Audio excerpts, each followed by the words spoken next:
नमस्कार, स्वागत है आपका। मेरा नाम है विपिन विभाग। उत्तर प्रदेश विधानसभा चुनाव के नतीजों के बाद अखिलेश यादव की किचन कैबिनेट के एक युवा नेता की बेहद मासूम टिप्पणी यह रही है कि भैया की बदकिस्मती है कि जब से उन्होंने पार्टी की कमान संभाली है मोदी युग शुरू हो गया। लेकिन ये तर्क आधा ही सच है। सच यहाँ तक है कि अखिलेश यादव के समाजवादी पार्टी का चेहरा बनने के बाद से ही मोदी युग शुरू हुआ। 2012 में मुलायम सिंह यादव ने अखिलेश यादव को अपनी राजनीतिक विरासत सौंपी और उसके बाद 2014 से ही मोदी युग की शुरुआत हुई। जो बाकी का आधा सच है वह यह है कि ऐसा नहीं है कि 2014 में मोदी युग की शुरुआत के बाद राज्य में बीजेपी को शिकस्त नहीं दी जा सकी। दिल्ली में आम आदमी पार्टी ने लगातार 2 बार मोदी युग में ही जीत दर्ज की है। बंगाल में भी ऐसा ही हुआ है। वहां भी ममता बनर्जी ने मोदी युग की शुरुआत के बाद 2016 और 2021 में जीत दर्ज की है। पंजाब में भी लगातार 2 चुनावों से बीजेपी हार ही रही है। बिहार में महागठबंधन 2015 में बीजेपी को हरा चुका है। मध्य प्रदेश, राजस्थान, छत्तीसगढ़ और कर्नाटक जैसे राज्यों में भी मोदी युग के दौरान ही बीजेपी को हार का सामना करना पड़ा। यानी राज्यों में बीजेपी अपराजय नहीं है। साल 2012 के जिस विधानसभा चुनाव के जरिए यूपी में अखिलेश यादव की ताजपोशी हुई थी, उस चुनाव को अखिलेश यादव का चुनाव नहीं कहा जा सकता। वह चुनाव मुलायम सिंह यादव के प्रबंधन में लड़ा गया था। उस प्रबंधन का हिस्सा ही अखिलेश यादव की साइकिल यात्रा थी, जिससे उन्हें यूपी की राजनीति में स्थापित करने का मौका दिया।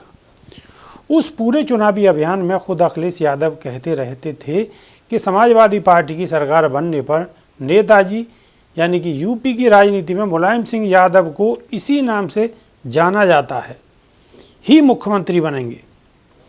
यह अलग बात है कि उस चुनाव में जब समाजवादी पार्टी को बहुमत हासिल हुआ तो परिवार में तय हुआ कि यही सबसे सही मौका होगा जब मुलायम सिंह यादव अपनी राजनीतिक विरासत अखिलेश को सौंप दें। अखिलेश के राजनीतिक उत्तराधिकारी बनने के बाद 2014 के लोकसभा चुनाव में मुलायम सिंह यादव की आधी अधूरी चली, लेकिन बाकी के 3 चुनाव 2017, 2019 और 2022 पूरी तरह से अखिलेश यादव की रणनीति के अनुसार लड़े गए। पार्टी प्रत्याशियों के चयन से लेकर गठबंधन तक के सभी फैसले अखिलेश के ही थे। संयोग ये रहा कि इन तीनों चुनावों में समाजवादी पार्टी को बुरी तरह से हार का सामना करना पड़ा। पार्टी के जो लोग 2022 के नतीजों के जरिए ये कहकर अपनी पीठ ठोक रहे थे कि सरकार भले ही सरकार न बन पाए, लेकिन विधानसभा में उनकी सीट 47 से बढ़कर 111 हो गई हैं, उन्हें यह भी याद रखना होगा कि 2012 के चुनाव में समाजवादी पार्टी के हिस्से 224 सीट आई थी। यानी कि 2012 के मुकाबले समाजवादी पार्टी आधी ताकत पर ही है। यूपी की राजनीति के लिए मुलायम सिंह यादव के कुछ मंत्र रहे हैं, जैसे वह कभी भी कांग्रेस के साथ दोस्ती के पक्षधर नहीं रहे।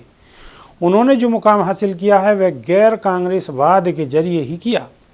अखिलेश यादव ने 2017 के चुनाव में कांग्रेस से गठबंधन कर चुनाव लड़ा और कांग्रेस के लिए अपने कई सिटिंग विधायकों सहित करीब 100 सीटें छोड़ दी। इनमें से कांग्रेस सिर्फ 7 सीटें ही जीत पाई। 1993 में बीएसपी के साथ गठबंधन से मिले अनुभव के बाद मुलायम सिंह यादव ने कहा था कि यह फैसला उनके राजनीतिक जीवन की सबसे बड़ी चूक थी। वर्ष 2019 के चुनाव में अखिलेश यादव ने बीएसपी से गठबंधन किया और आधी सीटें उन्हें दे दी। बहुजन समाज पार्टी ने इस गठबंधन के सहारे लोकसभा में अपनी सीट 0 से 10 कर ली, लेकिन समाजवादी पार्टी की सीटें 5 की 5 ही रह गईं। 2019 के नतीजे आते ही बीएसपी ने समाजवादी पार्टी से गठबंधन भी खत्म कर लिया। मुलायम सिंह यादव के चुनावी अभियान का हिस्सा अलग अलग जाति समूह के कद्दावर नेता हुआ करते थे, जैसे बेनी प्रसाद वर्मा, जनेश्वर मिश्र, ब्रजभूषण तिवारी, मोहन सिंह, भगवती सिंह, सलीम इकबाल, शेरवानी, आजम खान। वहीं अखिलेश यादव का पूरा चुनावी अभियान अकेले उन पर ही केंद्रित रहा और जो उनके टीम का हिस्सा भी हैं वे ज़्यादातर युवा हैं और उनकी वैसी मास अपील नहीं है मुलायम सिंह बहुत पहले ही नॉन यादव ओबीसी की अहमियत जान गए थे। इस वजह से उन्होंने नॉन यादव ओबीसी नेताओं की नई पौध तैयार की थी, लेकिन अखिलेश के कार्यकाल में यह काम गति नहीं कर सका। 2 साल बाद 2024 लोकसभा चुनाव में खुद को साबित करने के लिए अखिलेश यादव के पास एक और मौका होगा। यह चुनाव और भी कठिन होंगे क्योंकि यह चुनाव प्रधानमंत्री पद के लिए होगा। उत्तर प्रदेश की जनता जान रही होगी कि अखिलेश प्रधानमंत्री पद की रेस में नहीं है। अखिलेश यादव को इस चुनाव में अपने जनाधार को बचाए रखने की जहदोजहद करनी होगी। वैसे उनके पास अभी 2 साल का मौका है अपनी रणनीतिक चूक दुरुस्त करने का। 1992 में बनी समाजवादी पार्टी के 1996 के लोकसभा चुनाव में 16 सांसद जीते थे और 2004 के लोकसभा चुनाव में यह संख्या 36 पर पहुंच गई थी। 2014 और 2019 के लोकसभा चुनाव ऐसे रहे जिसमें समाजवादी पार्टी का प्रदर्शन सबसे न्यूनतम रहा। अभी के लिए सिर्फ इतना ही। बने रहिए हमारे साथ। नमस्कार।